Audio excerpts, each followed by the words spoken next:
I was born and raised in Toronto. In a few minutes, we'll see some magical views of our famous skyline and the Toronto Island surrounding the harbor. Take a good look at the city's waterfront. It's one of the most historic areas in the city, but also one of our newest neighborhoods. Today, my wife and I call it home. When I was a kid, this area was all industrial buildings, factories, smokestacks, warehouses, and wharves. They're gone now, or they've been adapted to serve their uses. Today, millions of visitors from around the world drink in the fresh air and the beautiful views of Toronto's revitalized waterfront. I've traveled all over the world, and I choose Toronto as my home. I'm lucky to have all the excitement of major cities with the natural beauty I love. The first time I saw Toronto, I decided I had to live here. This is my wife, Kathy. She grew up in the States. In New York City. The first time I saw Toronto, the skyline, I thought, this looks like I could see some future here. It was the trip where I met John. I showed her every neighborhood in Toronto. Everywhere in the city. That's when I decided to stay. This is the city of the future, and it's always growing and reinventing itself. It's dynamic, vibrant, everything changes constantly, except the warm and hospitable spirit of the people who live here. Welcome. No matter where you come from, you're an honored guest in Toronto.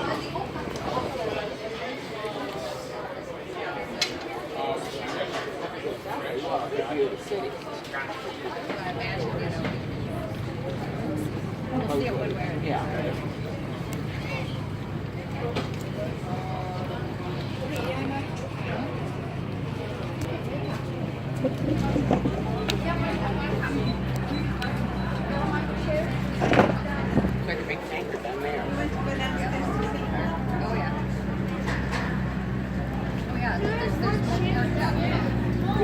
Yeah, there are a lot of people down there too. Yeah, there's a part there where that round thing is, and there's a part further down.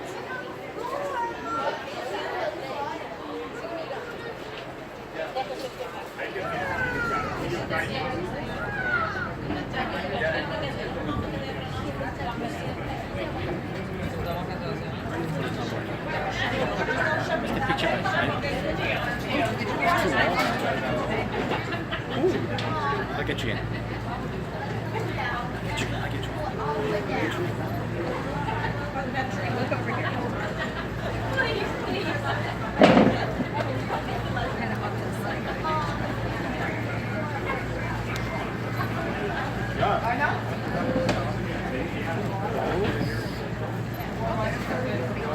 Yeah, oh, look at all the umbrellas too.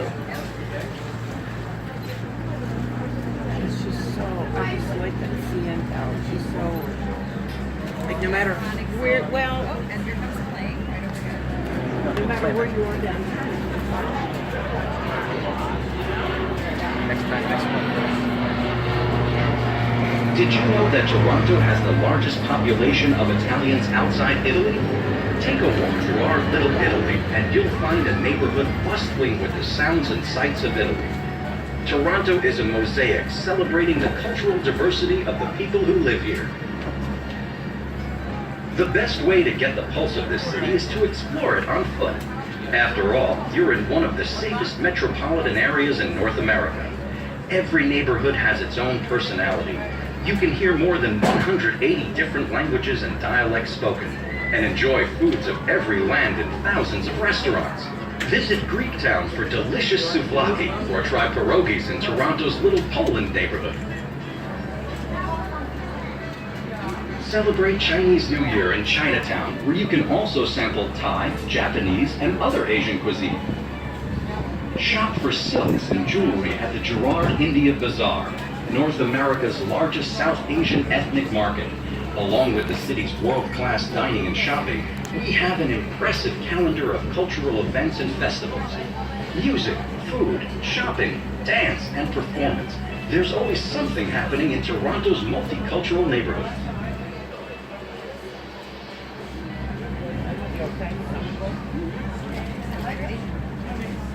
Really. The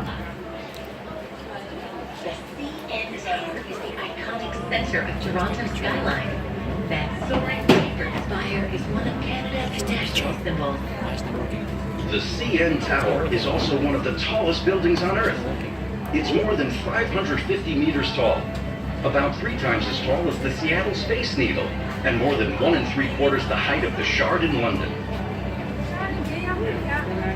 On a clear day, you can see all the way to Niagara Falls from the sky pod near the top. Thrill seekers buy tickets to edgewalking. Circle hands-free walk around the roof of the main hall. I'll watch you do it. That's thrill enough for me. When are you sweet when you're being a coward?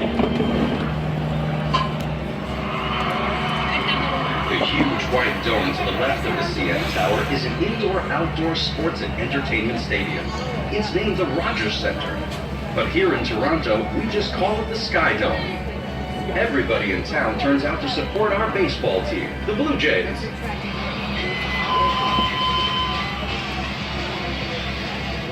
We also head to the stadium for concerts, festivals, and other events. The Sky Dome has the world's first fully retractable motorized stadium roof. Even with that roof closed, you could fit a 31-story office building inside the stadium. And it would take more than 1.5 billion liters of milk to fill it completely.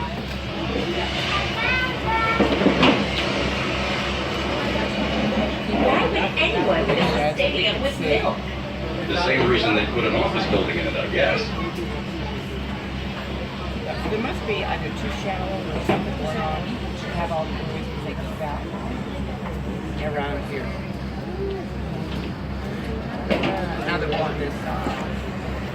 A passenger on this cruise once saw Toronto Harbor and said, I thought Lake Ontario would be much bigger. If you're wondering, the shore ahead of us isn't New York State, it's the Toronto Island. Although we're on the north shore of Lake Ontario, one of the 5 Great Lakes, the lake is out of sight on the other side of the island. Right now, we're sailing around the end of the runway at Billy Bishop Toronto City Airport. You might want to raise the volume if a plane flies overhead.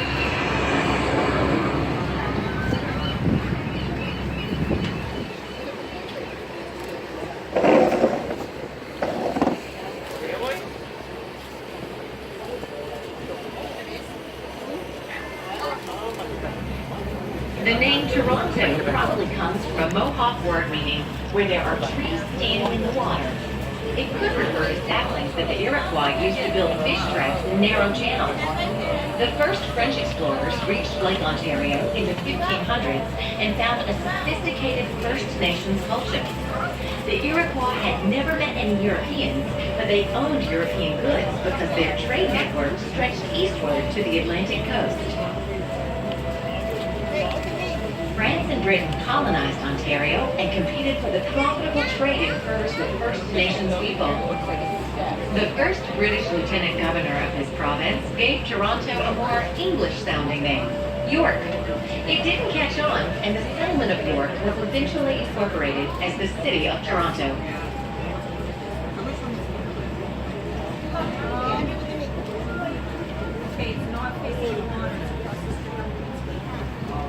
Well, can we play Battle Bay? Welcome to the islands. Hold on, not those islands. That's right, the Toronto Islands. From a distance, they look like one big island enclosing the harbor. In reality, there are 17 islands separated by canals. I get nostalgic whenever I come out to the islands, especially in the fall when flocks of migrating blue jays fly over the islands on their way south. A trip to the islands feels like a mini vacation, a peaceful, natural playground, just a stone's throw from the hectic activity cityside. As you'll discover, a few lucky Torontonians get to live here.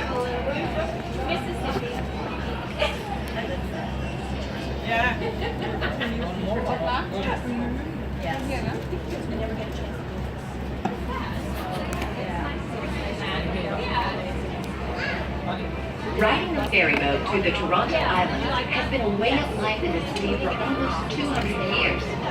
We're staying in one of the 3 island ferry terminals, Hamlin's Point. That point of land got its name from John Hamlin, one of the Toronto Island's first year-round residents. Island built a hotel and a wharf in this location back in 1866. The islands had already become a popular getaway for tourists and local residents, especially during the hot summer months. Here, visitors could play in amusement parks, swim on sandy beaches, and sail along shaded canals. Babe Ruth hit the first home run of his professional career in a stadium on the Toronto Islands, the city's first resort district.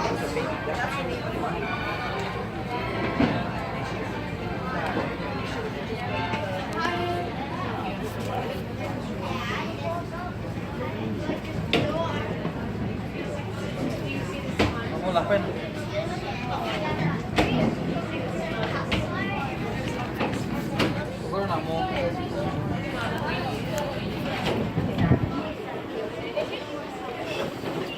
When warm weather comes, everyone in the city seems to head for the islands. As we move through the canal, everything changes from blue to green. Today, the islands are mostly parkland, but we're surrounded by beautiful old trees. You might hear songbirds in the treetops or see swans swimming past, along with other animals in the island's nature reserves. You'll probably see lots of people too, boating, jogging, biking, and generally enjoying themselves on land and water. I've always loved hiking around the islands, bird watching, and people watching too. You're never far from green open space anywhere in Toronto. Another great place for a hike is Bluffers Park, just east of the city. The trail runs along the Scarborough Bluffs, with sheer cliffs rising 17 stories above Lake Ontario.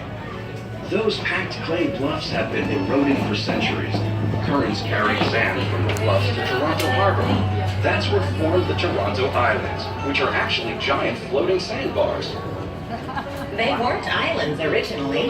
They started out as a long sand spit or peninsula jutting out from the eastern end of the waterfront. That changed in 1858. A terrible storm that year washed out the eastern end of the peninsula, separating it from the mainland.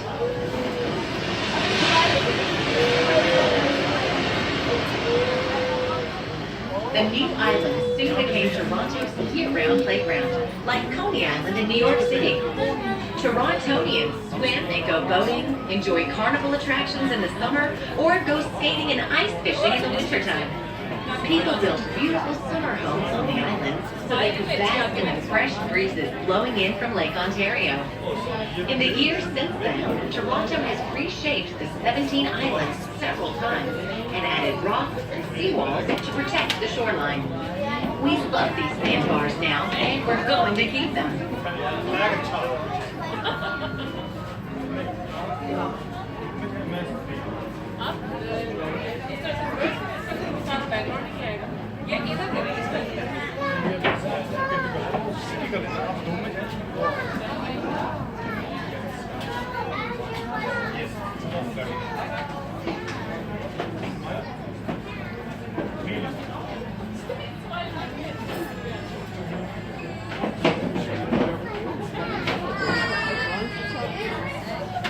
Water tax or something in the day?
Gosto aqui. Dá pra ver na mesma? Não sei. É que eu tô pequena, cara.